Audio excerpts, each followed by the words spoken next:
صليت على إبراهيم وعلى آل إبراهيم إنك حميد مجيد اللهم بارك على محمد وعلى آل محمد كما باركت على إبراهيم وعلى آل إبراهيم إنك حميد مجيد الحمد لله সম্মানিত মুহতারাম এলাকার মুসল্লিয়ানি কেরাম, আল্লাহ পাকের দরবারে অসংখ্য অগণিত শুকরিয়া আদায় করছি, যিনি আমাদেরকে আজকের এই পবিত্র দিনে মোবারক সময়ে জুমুয়ার নামাজের জন্য মসজিদে আসার পরে নামাজের জন্য অপেক্ষমান হয়ে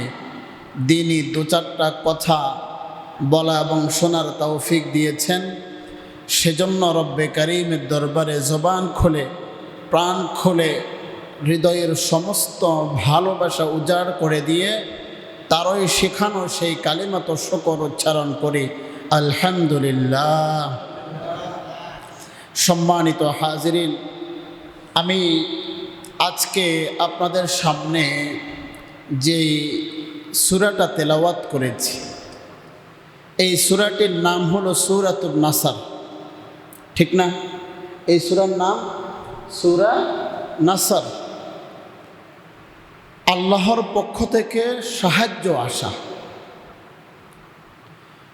আবার বলা হয়ে থাকে বিজয়ের সূরা।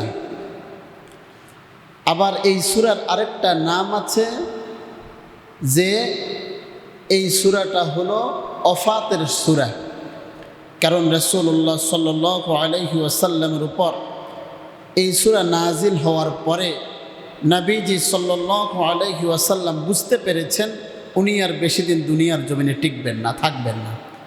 এই জন্য এই সূরাটাকে ওফাতের সূরাও বলা হয়। সূরা নাসর আমরা পারি না কে? সবাই তো পারি। কোরআনুল কারীমের কিছু কিছু সূরা আছে, যেমন শেষ 10টি সূরা,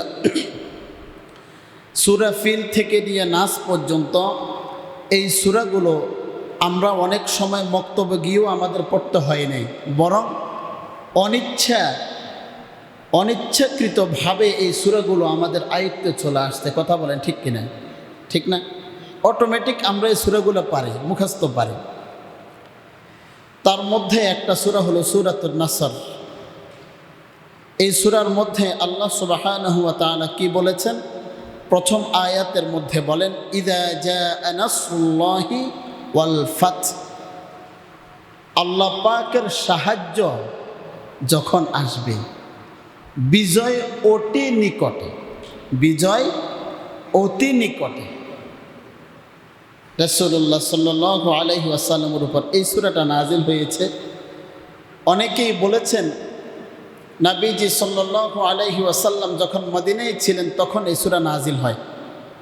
তবে সূরাটা প্রকাশ পেয়েছে যখন তিনি মক্কায় তাশরিক করছিলেন, তখন নবীজি এই সূরাটাকে সেখানে ব্যক্ত করেন। আবার অনেক মুফাসসিরিনে কেরাম বলেছেন এই সূরাটা নাজিল হয়েছে রাসূলুল্লাহ সাল্লাল্লাহু আলাইহি ওয়াসাল্লাম যখন বিদায় হজ করার জন্য গিয়েছেন তখন। এক একজন মুফাসসির এক একটা বর্ণনা করেছেন। এই সূরার বৈশিষ্ট্য হলো যে ইবনে আব্বাস রাদিয়াল্লাহু তাআলা আনহু, আব্দুল্লাহ ইবনে আব্বাস রাদিয়াল্লাহু তাআলা আনহু, যাকে কোরআনের মুফাসসির বলা হতো, ওনার বয়স ছিল খুবই কম। ওমর রাদিয়াল্লাহু তাআলা আনহু ওনার খেলাফতকালে যেখানে যেতেন আব্দুল্লাহ ইবনে ওমরকে সাথে, আব্দুল্লাহ ইবনে আব্বাসকে সাথে করে নিয়ে যেতেন। আব্দুল্লাহ ইবনে আব্বাস ছিল নবীজি সাল্লাল্লাহু আলাইহি ওয়াসাল্লামের চাচাতো ভাই। বদরি সাহাবী, বড় বড় সাহাবীদের সামনে যখন আব্দুল্লাহকে নিয়ে যাওয়া হয়, বড় বড় সাহাবীরা একটু আপত্তি তোলে, আপনি বাচ্চা একটা ছেলেকে আমাদের সামনে সবসময় নিয়ে আসেন, দেখতেও খারাপ লাগে। তার সামনে তো আমরা মুখ খুলে কথা বলতে পারি না, মন খুলে সব কিছু বলতেও পারি না। ওমর রাদিয়াল্লাহু তাআলা আনহু এই কথাটাকে বোঝানোর জন্য একটা মাজলিসের মধ্যে সবাইকে আমন্ত্রণ করলেন। অনেক সাহাবী সেখানে উপস্থিত হল। ওমর রাদিয়াল্লাহু তাআলা আনহু সকল সাহাবীকে একত্রিত করার পর সবাইকে বললেন, আচ্ছা বলো দেখি, তোমরা সকলে তো সূরা নাসর সম্পর্কে জানো, ইযা জাআ নাসরুল্লাহি ওয়াল ফাত, এই সূরা সম্পর্কে জানো। কে কি বুঝেছো এই সূরা থেকে তোমরা বলো। এক একজন সাহাবী এক একটা বলল। কে বলল এই সূরাটাকে আমরা বিজয়ের সূরা হিসাবে দেখেছি, বুঝেছি আমি এটাই। আবার কেহ বলল সর্বশেষ আয়াত হলো ফাসাব্বিহ বিহামদি রাব্বিকা ওয়াস্তাগফির ইন্নাহু কানা তাওয়াবা। কেউ বলেছেন আল্লাহ পাক রব্বুল আলামিন এই সূরার মাধ্যমে আমাদেরকে জিকির করতে বলেছেন, তাওবা করতে বলেছেন, ইস্তিগফার করতে বলেছেন। কিন্তু ওমর রাদিয়াল্লাহু তাআলা আনহু যখন তিনি আব্দুল্লাহ ইবনে আব্বাসকে বললেন, ছোট মানুষ, কেবলমাত্র বয়স 10 কিংবা 12 বছর, এর চাইতে বেশি না, তাকে যখন জিজ্ঞেস করলেন, আব্দুল্লাহ বলো দেখি, তুমি বলো এই সূরা থেকে তুমি কি বুঝেছো, তুমি বলো। আব্দুল্লাহ ইবনে আব্বাস রাদিয়াল্লাহু তাআলা আনহু ডেকে বললেন, আমিরুল মুমিনিন, আমি বুঝতে পেরেছি সূরা নাজিল করে আল্লাহ পাক বুঝাই দিলেন, সর্বপ্রথম মুসলমানদের বিজয়ের ঘোষণা দিলেন। বলেন সুবহানাল্লাহ। দ্বিতীয় নম্বর, আল্লাহ পাক রব্বুল আলামিন বুঝিয়েছেন নবীজি সাল্লাল্লাহু আলাইহি ওয়াসাল্লামকে দুনিয়ার জমিনে প্রেরণ করেছেন ইসলামকে প্রতিষ্ঠা করার জন্য।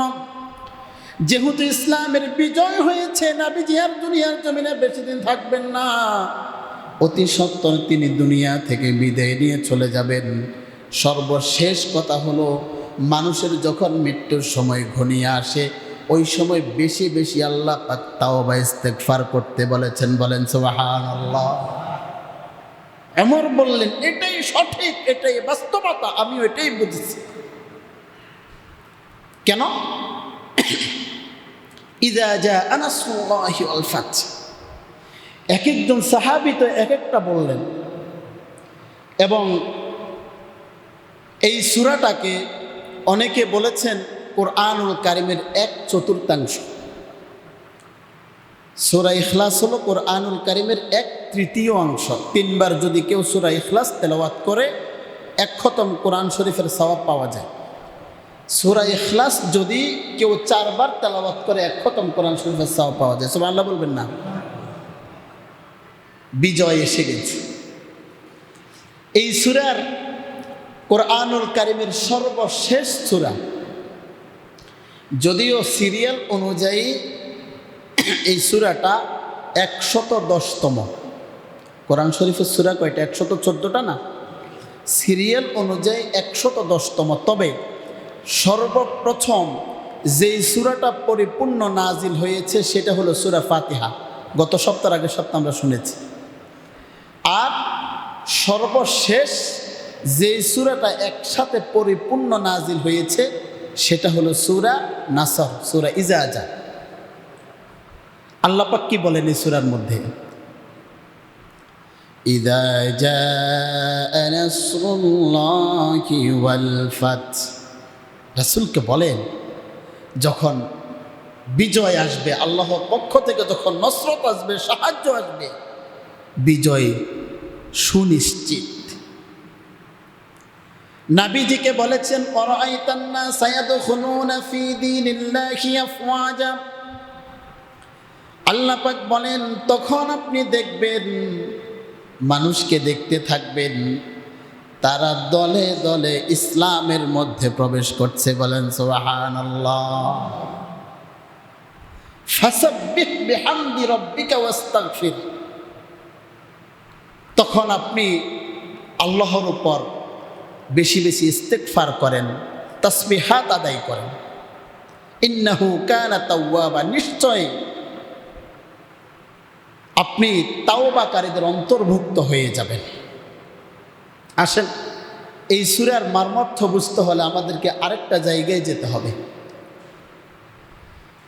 নবীজি সাল্লাল্লাহু আলাইহি ওয়াসাল্লাম মক্কা থেকে নির্যাতিত হয়ে যখন তিনি মদিনায় চলে গেলেন, মদিনায় যাওয়ার পর নবীজি সাল্লাল্লাহু আলাইহি ওয়াসাল্লাম সময় কাটাচ্ছেন। সাহাবায়ে কেরাম রাসূলুল্লাহ সাল্লাল্লাহু আলাইহি ওয়াসাল্লামের কাছে আরজ করলেন, ইয়া রাসূলুল্লাহ, আমাদের মনটা ভেঙে গিয়েছে, আমাদের মনে চাই আমরা একবারের জন্য হলো উমরা করতে চাই। নবীজি সাল্লাল্লাহু আলাইহি ওয়াসাল্লাম বারংবার বললেন, ধৈর্য ধরো। এক পর্যায়ে মাতৃভূমিকে ছেড়ে যখন দীর্ঘ 8 বছর পর্যন্ত মদিনায় অতিবাহিত করলেন, সাহাবায়ে কেরামদের মনের অবস্থা বুঝতে পেরে নবীজি সাল্লাল্লাহু আলাইহি ওয়াসাল্লাম 1400 সাহাবীকে সাথে নিয়া, কয়শ? 1400 সাহাবায়ে কেরামকে সাথে নিয়ে মক্কার দিকে রওনা করলেন। মক্কার কিনারায় যাওয়ার পর তার আগে এক জায়গায় অবস্থান করলেন। ওই জায়গাতে ছিল একটা কূপ, ওই কূপের নাম ছিল হুদাইবিয়া। জায়গার নাম কি? হুদাইবিয়া। এখানে আদর্শ স্কুল আছে, এই জন্য এই মোড়টাকে কি বলা হয়? আদর্শ মোড় বলা হয়। ওই জায়গাতে একটা কূপ ছিল।